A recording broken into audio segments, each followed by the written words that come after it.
Magandang araw mga kabaling cooks! Sure po ako na alam na po nating lahat itong lutuin. Magluluto po tayo ng nilagang baka. Gumamit nga po pala ako ng pressure cooker sa pagpapalambot ng ating baka.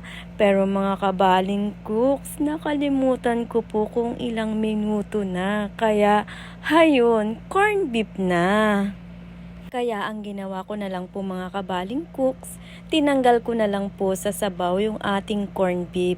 At para naman po maging masarap pa rin ang ating nilagang corn beef, pinagpatuloy ko na rin po ang pagluluto ng ating gulay. Inuna ko pong pinakulaan ng ating mais. At nung maluto yung ating mais, sinunod ko na rin po yung lahat ng mga gulay para sa ating nilagang corn beef. Isinunod ko na rin po ang ating Baguio beans at yung ating matigas na bahagi ng ating pechay Baguio. Mga kabaling cooks, tips po ha, huwag niyong kakalimutang lagyan ng oras kapag pressure cooker ang gamit po natin sa pagluluto. It's alright. Thank you. See you next post.